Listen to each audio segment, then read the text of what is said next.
નમસ્કાર, આપનું હાર્દિક સ્વાગત છે એજ્યુકેશન ગુજરાત ચેનલમાં. આજે આપણે ધોરણ 6ના ગુજરાતી વિષયનો 17મો પાઠ સાપુતારાનો પ્રવાસ. આ એક પ્રવાસ વર્ણન પ્રકારનો પાઠ છે, જેમના લેખક છે રતિલાલ નાયક.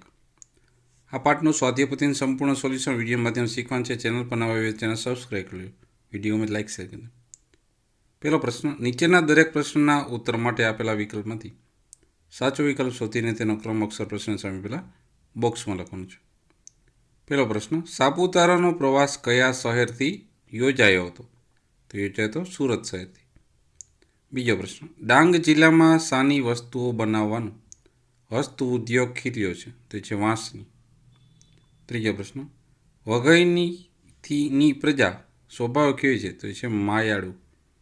ચોથો પ્રશ્ન: પણ ઓછું કાંઈ સીધું જ ચડિયા કરવાનું હોય છે, એટલે કે માત્ર સીધું ચડવાનું હોતું નથી. પાંચમો પ્રશ્ન: આહવા કયા જિલ્લાનું વડું મથક છે? તો એ છે ડાંગ. છઠ્ઠો પ્રશ્ન: ડાંગ જિલ્લામાં મોટે ભાગે શું ઉગે છે? શાક અને વાંસ. પ્રશ્ન નંબર બીજો: કૌંસમાંથી યોગ્ય વિકલ્પ પસંદ કરી ખાલી જગ્યા પૂરો. પેલું: ડાંગમાં ખાલી જગ્યાની હારો છે, તો એ છે ડુંગરોની. બીજી ખાલી જગ્યા: ઇમારતી લાકડાનું મથક વઘઈ છે. ત્રીજો પ્રશ્ન, ત્રીજી ખાલી જગ્યા છે: ઉગતા સૂરજના કિરણો ડુંગરાને ખાલી જગ્યા બનાવતા, તો કેસર વર્ણ. ચોથી ખાલી જગ્યા: સાપુતારા એટલે ખાલી જગ્યાનું રહેઠાણ સાપોનું. પ્રશ્ન નંબર 3: નીચે આપેલા વિધાન ખરા છે કે ખોટા? નિશાની કરીને જણાવો. પહેલું વિધાન: ગુજરાતનું એકમાત્ર હવા ખાવાનું સ્થળ સાપુતારા છે. વિધાન સાચું છે. બીજું: ડાંગના જંગલોમાં પુષ્કળ પ્રમાણમાં કેરી પાકે છે. વિધાન ખોટું છે. ત્રીજું: સાપુતારાની ઊંચાઈ આશરે 2000 મીટરની છે. વિધાન ખોટું છે. ચોથું: સાપુતારાના રસ્તા વળાંક અને ચઢાણ ઉતારણવાળા છે. વિધાન સાચું છે. પાંચમું: આહવામાં આશ્રમ શાળા આવેલ નથી. વિધાન ખોટું છે.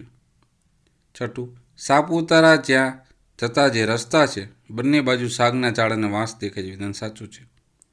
સાતમું: ડાંગી ઝૂંપડામાં ટમકતા ફાનસ તારલા જેવા દેખાતા હતા. વિધાન સાચું છે.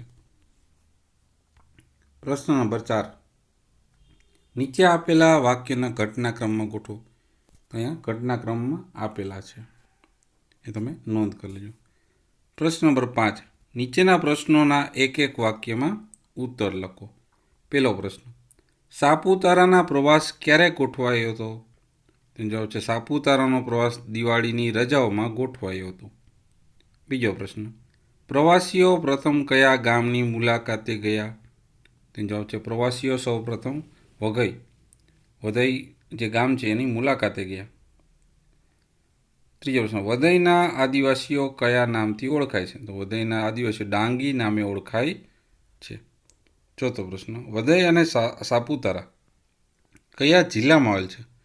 તો વઘઈ અને સાપુતારા ડાંગ જિલ્લામાં આવેલ છે.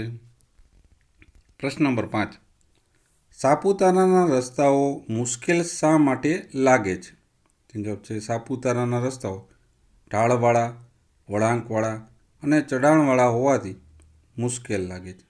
છઠ્ઠો પ્રશ્ન: સાપુતારા જતા રસ્તાની બંને બાજુ શેના વૃક્ષો દેખાય છે?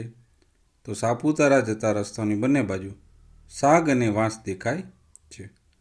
સાતમો પ્રશ્ન: સાપુતારામાં જોવાલાયક સ્થળો કયા છે? તે જવાબ છે સર્પગંગા નદી કિનારે સાપની મૂર્તિ, જે સાપુતારાની મૂળ જગ્યા, વિશાળ સરોવર, વનસ્પતિ બાગ, સંગ્રહ સ્થાન વગેરે અનેક જોવાલાયક સ્થળો છે. આઠમો પ્રશ્ન: ડાંગના સંગ્રહ સ્થાનમાં પ્રવાસીઓને શું જોવા મળ્યું હશે? તો ડાંગના સંગ્રહ સ્થાનમાં પ્રવાસીઓને મધમાખી ઉછેર કેન્દ્ર જોવા મળ્યું હશે. પ્રશ્ન નંબર 8: નીચેના પ્રશ્નોના માગ્ય મુજબ ઉત્તર લખો. તો નવનું નવાય, સવાનું સવાય, હવાનું હવાય, નરવુંનું નરવાય, ગરવુંનું ગરવાય, સરખુંનું સરખાય. ત્યારબાદ બીજો પેટા પ્રશ્ન છે. એમાં નીચે આપેલ શબ્દ સમૂહ વાક્યમાં પ્રયોજો. તો પાસે ને પાસેનું થશે કે દરિયાના મોજા પાસે ને પાસે આવતા હતા. બીજું છે દૂર ને દૂર, તો બસ ઉપડ્યા પછી અમે શહેર દૂર ને દૂર છોડી દીધું. ત્રીજું છે નીચે ને નીચે, ખીણમાં અમે નીચે ને નીચે ઉતરતા જ ગયા. ચોથું અંદર ને અંદર, તો ગુફામાં અંદર ને અંદર જતા ગયા તેમ જુદા જ પ્રકારના અનુભવો થતો હતો. ત્રીજો પ્રશ્ન છે એમાં વિરોધાર્થી શબ્દ છે. ઉઠતાનું બેસતા, સૂતાનું જાગતા, આવતાનું જતા, ખીલતાનું કરમાતા, ટમકતાનું ઓલવાતા, ચડતાનું ઉતરતા, આપતાનું લેતા, લખતાનું વાંચતા, સુંદરતાનું કદરૂપતા. પ્રશ્ન નંબર 4, શબ્દ એક અર્થ અનેક ઉદાહરણ જેવા શબ્દો લખવાના છે. કર એટલે કે હાથ કે હસ્ત, અને કર એટલે કે વેરો કે મહેસૂલ. પહોંચ એટલે કે પહોંચવું, અને પહોંચ એટલે પાવતી અથવા રસીદ. પાલક એટલે કે ઉછેરીને મોટું કરનાર, અને પાલક એટલે કે એક જાતની ભાજી. ભાગ એટલે ભાગી જવું, નાસી જવું, અને ભાગ એટલે હિસ્સો. દર એટલે કોઈ પ્રાણીને જમીનમાં રહેવા માટે કરેલું કાણું, અને દર એટલે ભાવ કે કિંમતો. 5મું, નીચેના જે ઉદાહરણ છે એવા શબ્દો વિશેષણ બનાવવાનું છે. તો પહાડનું પહાડી, સુરતનું સુરતી, કાઠિયાવાડનું કાઠિયાવાડી, રેતીનું રેતાળ, દરિયાનું દરિયાઈ, અમદાવાદનું અમદાવાદી.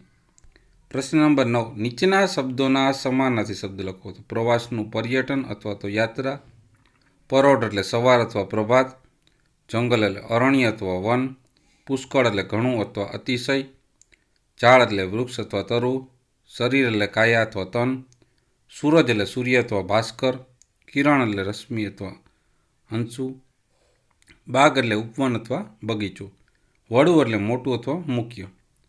પ્રશ્ન નંબર 10, નીચેના શબ્દોના વિરોધાર્થી શબ્દ લખો. આવનારનું જનાર, અજવાળાનું અંધારા, ડુંગરનું તળેટી. ચોથું છે પુષ્કળનું થોડું, પરદેશનું સ્વદેશ, લાભનું હાનિ, ચઢાણનું ઉતરણ, ઊંચાઈનું નીચાઈ, હરિયાળોનું વેરાન. પ્રશ્ન નંબર 11માં શબ્દોની સાચી જોડણી લખો. એમાં દિવાળી આ રીતના લખાય, પછી સાપુતારા, આદિવાસી, ઇમારતી, મર્દાનગી, વનસ્પતિ, નૌકા વિહાર, મધમાખી અને સૌંદર્ય. પ્રશ્ન નંબર 12, નીચેના શબ્દોને શબ્દકોશના ક્રમમાં ગોઠવીને લખો.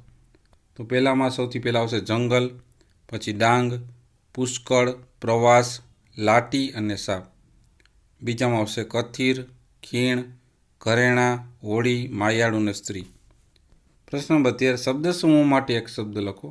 ઇમારતમાં વપરાતું હોય એવું લાકડું, ઇમારતી લાકડું. લાકડાની વખારેને કહે લાટી. હાથ વડે થતો ઉદ્યોગ, હાથ ઉદ્યોગ અથવા હસ્ત ઉદ્યોગ. કેસર જેવા રંગનું, કેસર વર્ણનું. વૃક્ષોની લાંબી હાર, વનરાજી. કલાઈ અને શીશાની મેળવવાથી બનેલ ધાતુ, કથિર.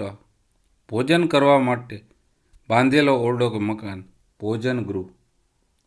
તો આ હતા આપણે પાઠના સ્વાધ્યાય પોથીનું સંપૂર્ણ સોલ્યુશન. જોતા રહો એજ્યુકેશન ગુજરાતી ચેનલ, શીખતા રહો. થેન્ક યુ, આભાર.